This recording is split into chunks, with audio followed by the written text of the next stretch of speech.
എല്ലാവർക്കും നമസ്കാരം. എന്റർടൈൻമെന്റ് കീഴിലേക്ക് എല്ലാവർക്കും സ്വാഗതം. എന്റർടൈൻമെന്റ് കിഴി റിയാക്ഷൻ. രണ്ട് ബിഗ് എംസ്, മമ്മൂക്ക, ലാലേട്ടൻ, രണ്ടുപേരും രണ്ട് പോസ്റ്റേഴ്സ് തന്ന് ഞെട്ടിച്ചിരിക്കുകയാണ്. ഒരു ദിവസം തന്നെ കേട്ടോ രണ്ടും വന്നേക്കുന്നത്. ആദ്യം വന്നത് ബാരോസാണ്. അതുകൊണ്ട് നമുക്ക് ബാരോസിനെ കുറിച്ച് സംസാരിക്കാം. തീർച്ചയായിട്ടും. ഓക്കെ, ബാരോസിന്റെ റിലീസ് ഡേറ്റ് ഒക്കെ അനൗൺസ് ചെയ്തിട്ടുള്ള ഒരു പോസ്റ്ററാണ് കേട്ടോ. അതെ, നമ്മൾ പറഞ്ഞിട്ടുണ്ടായിരുന്നു ബാരോസ് ഓണം റിലീസായിട്ടാണ് പ്ലാൻ ചെയ്യുന്നത്. അതെന്തായാലും അങ്ങനെ തന്നെ ആയിട്ടുണ്ട്. സെപ്റ്റംബർ 12 ബാരോസ് റിലീസിനെത്തും. ഈ ഒരു ഡേറ്റ് കുറിച്ചിട്ടോ ലോക്ക് ചെയ്തോ. പക്ഷെ ഒരു പ്രശ്നം ഉണ്ടല്ലോ, സെപ്റ്റംബറിന് ഏതൊക്കെ സിനിമകളാണ് റിലീസിനെത്തുന്നത്? സെപ്റ്റംബർ 12 13 ബസൂക്ക പ്ലാൻ ചെയ്യുന്നുണ്ട്. ബസൂക്ക ഓണം റിലീസായിട്ട്. പിന്നെ ഏതോ അത് പക്ഷെ മാറ്റിയേക്കാം. കാരണം എന്താ അറിയാം, ലാലേട്ടനും മമ്മൂക്കയും തമ്മിലുള്ള ഒരു ഇരിപ്പ് വശം വെച്ചിട്ട് ഇവർ രണ്ടുപേരും ഇപ്പൊ ക്ലാഷിൽ നിൽക്കാറില്ല. അത് അങ്ങോട്ടും ഇങ്ങോട്ടും അവര് തന്നെ അങ്ങോട്ടും ഇങ്ങോട്ടും. ഇതിപ്പോ എന്താ സെപ്റ്റംബർ 12 മമ്മൂക്കയോട് ചോദിച്ചിട്ടായിരിക്കാം മേ ബി. ഇതിനകത്ത് എന്താന്ന് വെച്ചിട്ടുണ്ടെങ്കിലുണ്ടല്ലോ, അത് വെറും റൂമറുകൾ മാത്രമാണ്. പ്ലാൻ ചെയ്യുന്നു എന്ന് മാത്രമേ ഉള്ളൂ.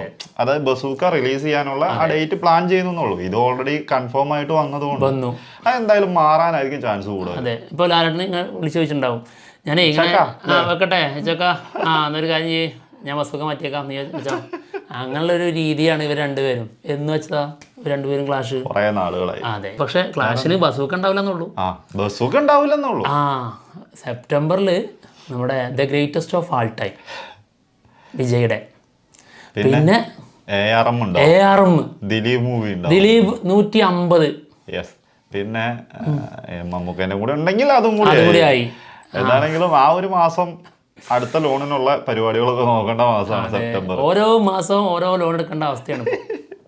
ഇവന്മാരൊക്കെ ഇറങ്ങി തിരിച്ചിരിക്കുക, നമ്മളൊരു വഴിക്കാക്കും. ഓക്കെ, എന്തായാലും പോസ്റ്റർ അതാണ്. പോസ്റ്ററിനെ കുറിച്ച് കുറച്ച് കാര്യങ്ങൾ പറയൂ. കണ്ടിട്ട് എന്ത് തോന്നുന്നു? കണ്ടിട്ട് നല്ല രസമുണ്ടെന്ന് തോന്നുന്നു. നല്ല ഒരു പ്രത്യേക ക്യൂട്ട്നെസ് ഉണ്ട്. അതായത് നമ്മൾ ഈ ഫാന്റസി കഥകളൊക്കെ പറയുമ്പോൾ നമ്മുടെ മനസ്സിലേക്ക് ഓർമ്മ വരുന്ന ഒരു ഫ്രെയിം ഉണ്ടല്ലോ, അത് ശരിക്കും ഒരു ഇംഗ്ലീഷ് മൂവികളിലൊക്കെ കാണില്ലേ, അങ്ങനത്തെ ഒരു ഫ്രെയിം കേട്ടോ. അതായത് ബാക്ക്ഗ്രൗണ്ട് ഒക്കെ ഭയങ്കര രസമായിട്ട് നല്ല പൂക്കളും അങ്ങനെ അവിടെ കാണുന്ന പോലെ തന്നെയുള്ള സെറ്റപ്പ്. പിന്നെ അവിടെ ഉള്ള രീതിയിൽ തന്നെ ഉള്ള കോസ്റ്റ്യൂംസ് രണ്ടുപേർക്കും. പിന്നെ ഇപ്പോൾ നമ്മുടെ നാട്ടിലൊന്നും ഇങ്ങനെയുള്ള രീതിയിലല്ല കുക്കിംഗ്, ആ രീതിയാണ്. അപ്പോൾ ആ രീതിയിലുള്ള കുക്കിംഗ്, പഴയ കുക്കിംഗ് സ്റ്റൈല്. അതായത് ചൂടിലേക്ക് നീളത്തിൽ അല്ലേ ഒരു ഇതിൽ വെച്ചിട്ട് എടുക്കും, അങ്ങനെയൊക്കെ എടുത്ത് ചെയ്യുന്ന പല ബേക്കറികളിലും ഉണ്ട്. അതുപോലത്തെ ഒരു സാധനം കുത്തി ഇങ്ങനെ വെച്ചിട്ട് തിരിച്ചെടുക്കുന്നു. പക്ഷെ വലിയ വീടുകള്, അതിനായിട്ട് കുറെ ആൾക്കാർ, അങ്ങനെയുള്ളതൊക്കെ നമ്മൾ ഇംഗ്ലീഷ് സിനിമകളിലൊക്കെ കാണുന്ന അതേ വൈബ്, രാജകുടുംബം അങ്ങനത്തെ സാധനമൊക്കെ ആ ഒരു വൈബ് ഇവിടെ പിടിച്ചിട്ടുണ്ട്. പ്രഭുക്കന്മാരുടെ വീടൊക്കെ. അതെ, എന്തായാലും ലാലേട്ടന്റെ എക്സ്പ്രഷൻ, ലുക്ക്, ഇതിനെ കുറിച്ച് എന്ത് പറയുന്നു? നമുക്കറിയാലോ, ചെറിയ പിള്ളേരുടെ അടുത്ത് നിൽക്കുമ്പോൾ ലാലേട്ടനും ചെറിയ മാറും. സ്വാഭാവികമാണ്. ഒരു 18 വയസ്സുകാരൻ്റെ കൂടെ നിൽക്കുമ്പോൾ 18 വയസ്സുള്ള ആളായി മാറും. ഇനി ഒരു 50 വയസ്സുകാരൻ്റെ കൂടെ 50 വയസ്സുള്ള ആളായി മാറും. ആള് ഈ ഒരു ലുക്കിലുണ്ട് എന്നുള്ളത് നമ്മൾ ഇതിന്റെ BTS വന്നപ്പോഴാട്ടോ അറിഞ്ഞത്. കാരണം ആള് ഈ ഒരു ലുക്ക് നമ്മുടെ ഇവരാദ്യം ഷൂട്ട് ചെയ്ത് ഡിലീറ്റ് ചെയ്തില്ലേ, അതിലുള്ള ലുക്കായിരുന്നു ഇങ്ങനെ ഈ മുടി വളർത്തിയത്. പിന്നെ നമ്മൾ ആള് ഭൂതമായിട്ട് വരുന്നത് ടോട്ടലി ഫുള്ളായിട്ട് മൊട്ടയിലായിരുന്നു എന്നുള്ളതാണ് നമ്മളെ ഒരു ധാരണ. എന്നാൽ അത് തെറ്റാണ്. ഇതിലൊരു ഫ്ലാഷ് ബാക്ക് ഉണ്ടാവാം, കുറച്ച് കാലം മുൻപുള്ള ചില കഥകൾ ഉണ്ടാവാം, കാര്യങ്ങളുണ്ടാവാം. അപ്പോൾ അതിൽ ഈ ലുക്കിൽ വരുന്നതാണ്. എന്നാൽ എനിക്ക് ഈ മീശയിൽ എന്തോ, അതായത് ഒരു കുറച്ച് കൂടുതൽ വലുപ്പം തോന്നുന്നുണ്ട്. അതങ്ങനെ വാ തുറന്നിരിക്കുന്നോണ്ട് നമുക്ക് തോന്നാലേ. ഒരു സൈഡിലേക്ക് അത് താടിയാണല്ലേ, ആ സൈഡിൽ താടി കാണും. ഈ സൈഡിലെ താടിയും മീശയും കൂടി ഇങ്ങനെ അത് മീശയായിട്ട് ഫീൽ ചെയ്യുന്നതാണ്. Okay okay okay. എന്താണെങ്കിലും നല്ല ഒരു കിഡിലൻ പോസ്റ്റർ. പിന്നെ 2 പക്ഷികൾ പറക്കുന്നുണ്ട്. ഫീനിക്സ് ആണോ, എന്ത് പക്ഷിയാണ്? ആവശ്യമില്ലാത്തതൊക്കെ നീ കണ്ടുപിടിക്കുള്ളൂ. ഇപ്പൊ മറ്റേ ഇതില്ലേ, ഈ പക്ഷിയാണ് മറ്റേ ഇതിനകത്ത് വരുന്നത്, ഈ നോട്ട്ബുക്കിൽ ഉണ്ടാവൂലേ, അതിന്റെ മുകളിൽ വരുന്ന ഈ പക്ഷിയാ. അത് നീ വല്ല മിഠായി തിന്നുന്ന സമയത്ത് ഓപ്പൺ ആയിട്ട് ഏതെങ്കിലും ഏരിയയില് മിഠായിയൊക്കെ വെച്ചിട്ട് ഇങ്ങനെ കടലൊക്കെ ഇങ്ങനെ കുറച്ചുകൊണ്ടിരിക്കുമ്പോ അവിടെ ഏതെങ്കിലും പക്ഷി വരും.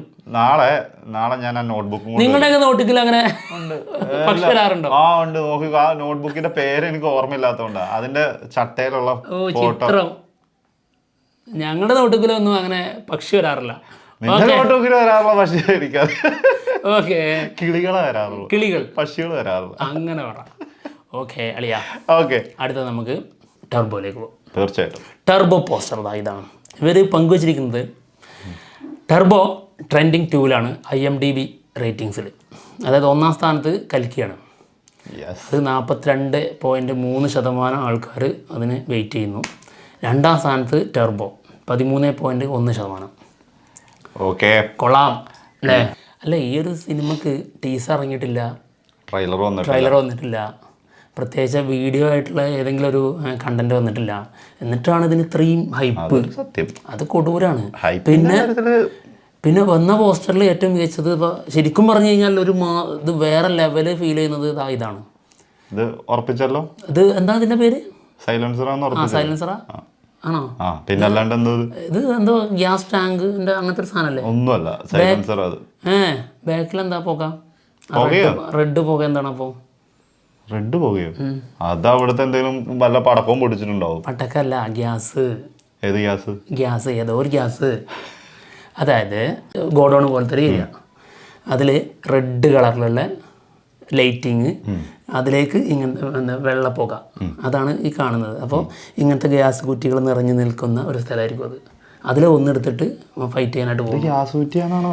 ഗ്യാസ് കുറ്റി അല്ലെങ്കിൽ ഗ്യാസിന്റെ ഒരു സിലിണ്ടർ പോലത്തെ ഒരു സാധനം. ഓക്സിജൻ അല്ല, വേറെ പല സാധനങ്ങൾ ഉണ്ടാവുമല്ലോ. ഇതാണ് എനിക്ക് തോന്നുന്നത്. ഇതിന്റെ ഒരു സാധനം ട്രോള് വന്നിട്ടുണ്ടായിരുന്നു, കണ്ടായിരുന്നോ? അത് കണ്ടായിരുന്നു. അതാ ട്രോൾ ഇട്ടവൻ മണ്ടനാണെന്നുള്ളതാണ് എൻ്റെ ഒരു ധാരണ. ഇപ്പൊ പറഞ്ഞ നമ്മള് മണ്ടന്മാരാവരുത്. ലാസ്റ്റ് ബൈക്കിന്റെ സൈലൻസർ അല്ലത് എന്തായാലും. ബൈക്കിന്റെ ആയിരിക്കൂല.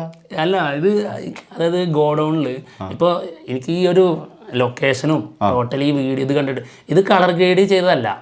ഈ ഒരു ഫോട്ടോ അവിടെ ബാക്കിലൊക്കെ പുക പോകുന്നതാണ്. അപ്പോൾ അതിന് കാരണമാകുന്നു. ഇപ്പോൾ അങ്ങനെ ഓരോ ഫൈറ്റ് ചെയ്യുന്ന സമയത്ത് ഇപ്പോൾ കണ്ടോ, ആളുടെ ദേഹത്ത് മൊത്തം ഭയങ്കരമായിട്ട് ഡാമേജ് സംഭവിച്ചിട്ടുണ്ട് അല്ലേ? അതായത് ഇവിടെ വെട്ടുകൊണ്ടിട്ടുണ്ട്. അങ്ങനെ ഒരു വലിയ ഫൈറ്റിന് ശേഷമാണ് ഈ ഒരു സ്റ്റില്ല് വരുന്നത്. അപ്പോൾ അവിടെ പല സാധനങ്ങളും ഇപ്പോൾ നമ്മുടെ ഈ പൈപ്പ് ലൈനൊക്കെ ഉണ്ടാവില്ലേ, അതിലൊക്കെ വന്ന് ഓരോരുത്തർ തലടിക്കും, ചവിട്ടുന്നത് അല്ലെങ്കിൽ എന്തെങ്കിലും വെച്ച് അടിക്കുന്നതൊക്കെ പൊട്ടും. അപ്പോൾ അങ്ങനെ ഗ്യാസ് ഇങ്ങനെ പൊന്തും. ഇത് സിനിമാറ്റിക് ഒരു എക്സ്പീരിയൻസിന് വേണ്ടി നമ്മൾ ചെയ്യുന്നതാണ്. ആ ഗ്യാസ് അതിൽ തട്ടിപ്പോകില്ലെന്ന് ചോദിച്ചാൽ അതിനവിടെ പ്രസക്തമായ ചോദ്യമല്ല. അതെ, അപ്പോൾ അങ്ങനത്തെ സാധനങ്ങളിലെ പൊട്ടിപ്പോയ ഒരു സാധനം എടുത്തിട്ട് തല്ലാൻ പോകുന്നു എന്നാണ് എനിക്ക് തോന്നിയത്. എന്റെ കാഴ്ചപ്പാടിൽ അങ്ങനെയല്ല. എന്റെ കാഴ്ചപ്പാടിൽ അത് ഇത് തന്നെ, സൈലൻസർ തന്നെ. ഏതൊരു വണ്ടിന്റെ സൈലൻസർ? ഗോഡൗൺ ആണെങ്കിൽ എന്തായാലും സൈലൻസർ ആയിരിക്കും. അതായത് അങ്ങനത്തെ സ്ഥലങ്ങളിലായിരിക്കുമല്ലോ എന്തായാലും ഫൈറ്റ് വെക്കുന്നത്. നോക്കാം, സിനിമ വരട്ടെന്നേ, ചുമ്മാ. എന്തായാലും ആളുടെ ടോട്ടൽ ലുക്ക് അല്ലേ? വലത്തെ കയ്യിൽ ഒരാളെ വലിച്ചോണ്ട് വരുന്നു. അതായത് ഇതുകൊണ്ട് തല്ലി താട്ടിട്ട് ആളെ വലിച്ചോണ്ടിരിക്കും ശരിക്കും. അതായത് വെപ്പണും കയ്യിലുണ്ട്, വിക്ടിമും ആളുടെ കയ്യിൽ തന്നെ ഉണ്ട്. കീറി പൊളിച്ചിട്ട് വരുവാന്ന് ജോസേട്ടൻ. അതെ, എന്താണെങ്കിലും കൊള്ളാട്ടോ, കിടിലൻ പോസ്റ്ററാണ്, നല്ല പോസ്റ്ററാണ്. വന്നതിൽ എനിക്ക് തോന്നുന്നു ഏറ്റവും ഇമ്പാക്ട് ഉണ്ടാക്കിയതാണ്. അടിപൊളി ഒരു സാധനം ഇത് തന്നെയാണ്. എന്തായാലും ഞങ്ങൾ പോവാണ്, മറ്റുള്ള വിശേഷങ്ങളുമായിട്ട് ഉടനെ വരാം. ബൈ. ട്രെയിലറിനെ കുറിച്ചൊക്കെ ഉണ്ട്, അത് ഇനി നമുക്ക് എപ്പിസോഡിൽ പറയാം. യെസ്.